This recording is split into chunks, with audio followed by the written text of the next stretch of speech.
Hey everyone, welcome back to Orchestra Tube. This is Smells Like Teen Spirit for the bass. This is an entirely pizzicato piece, entirely pizzicato throughout the whole thing. So you're going to be working on your 2-finger pizz, okay? And you also have to worry about half position. Now, a lot of times I think students are not great at half position because it just doesn't pop up in maybe the classical repertoire as much. But I have in my readings and research on the bass heard bassists call half position the money-making position, meaning that if you can play these half position notes down here with your second finger where your first finger usually is, you're going to make a lot of money playing gigs because those are the keys and the notes that you're going to be playing in a lot. So just get familiar with these notes. Take a look at the finger chart. Your first finger now becomes in between your first position and the nut. That's why we call it half position. Your second finger is now where your first finger used to be, and your fourth finger is where your low 2 or your second finger would be. So looking at Smells Like Teen Spirit, there's a couple of things, couple of measures that you want to be aware of, but also you've noticed that I've put lots of numbers in the part. That's because, you know, pop music, the bass part is so repetitive, and that's good. That's okay, because you're the musical groove. You're the groove that's hanging the whole song together. So you want to be incredibly consistent with your rhythm.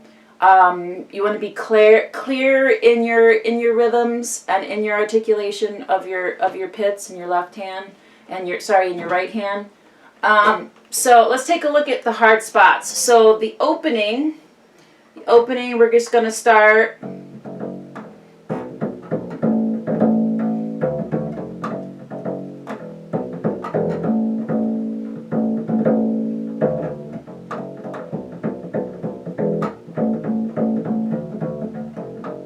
Okay, and you know, you're going to keep that pretty as consistent as you possibly can. But that opening rhythm with the dotted 8th with the 16th, I want to get that really clear. And then that rest, don't come in early. Okay, keep that really clear. So that's going to groove for a little bit. Measure 9, we have a new groove that's coming in with all 8th notes. I've notated that in bars of groups of 2. So you see the number 1 over measures 9 and 10. That's the same thing as measures 11 and 12. 13 and 14 are the same. So now we're going to be thinking in 2-bar phrases. Okay?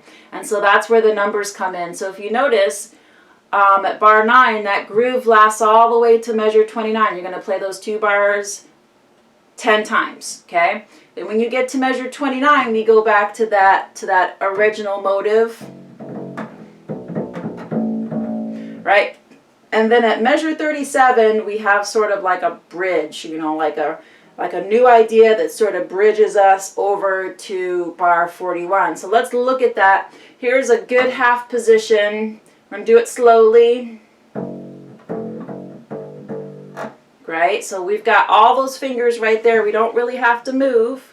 We just get that second finger. We've got 1, 2, and 4. Okay, so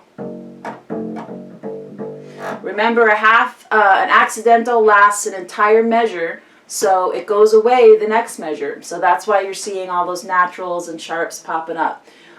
So that's measure 37. Measure 38, you're going to then move back into first position, and you're going to play that C sharp. And then from here at measure 39, you're going to slip back into half position. And then the next bar, 40, slip back into first position. And then you're back in half position. You could just play first finger there and then go. You could do that. That might be a little bit more efficient at measure 41.